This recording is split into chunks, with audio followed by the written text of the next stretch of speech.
Phelps made the transition from swimming prodigy to superstar at the World Championships in Barcelona, setting an unprecedented 5 world records at that event. His overwhelming performance established Phelps as the world's #1 swimmer and set up the enormous expectations he carries here. A chance to win a medal of some kind, at least, in all 8 of the events he will contest over the next 8 days, and perhaps challenge the Mark Spitz gold standard of 7 victories in a single games. With all the hype, it's easy to forget that in many ways, this extraordinary talent remains an ordinary teen. A few days ago, me and 2 other guys walked over to get ice cream. A girl and her mom comes up to us and was like, "Are you guys swimmers?" "Yeah, why?" She goes, "Are you..." and stopped. And I was like, "Am I who?" He's become the face of these games, the swimmer you see everywhere. Michael Phelps is the subject of a marketing juggernaut, even though he's yet to win an Olympic medal. As a 15-year-old, Phelps was the youngest competitor on the entire U.S. team in Sydney. A precocious athlete, he had a rare talent, apparent to his coach right from the start. Everything you ever saw Michael do, whether he was playing a game in the pool with his friends or in a swim meet, he wanted to win, and there was basically no way he would stop until he did win.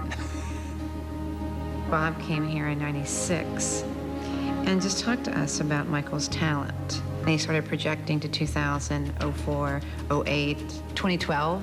And I'm like, 2012, Bob? This child's 11 years old.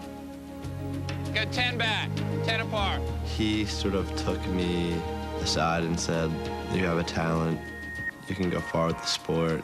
He just never really had many setbacks, and I don't even think we're near his limit yet.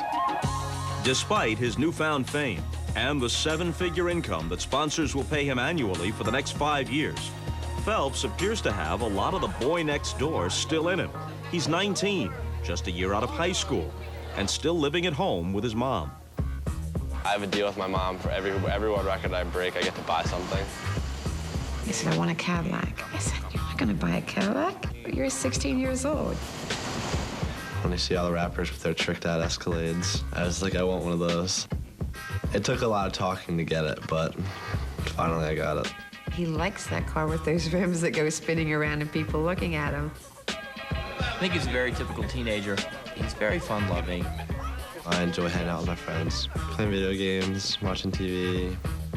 I'm just trying to keep my head straight and just focus in the right direction, and whatever happens, happens. So as Phelps takes the plunge in pursuit of 8 medals here, let's try to add at least a bit of perspective. Winning 7 golds to match the famed Spitz record is an enormous challenge. In some races, like tonight's 400 IM, Michael Phelps is the clear favorite. But here in Athens, Phelps faces obstacles that simply didn't exist for Mark Spitz in 1972 in Munich, such as the relays, which are now far more competitive than they were 30 years ago. 8 medals of any color here will tie the all-time single Olympics record for any sport. So let's get it to the Olympic pool with the call, Dan Hicks and Rowdy Gaines. Thanks, Bob. So this is where it all begins for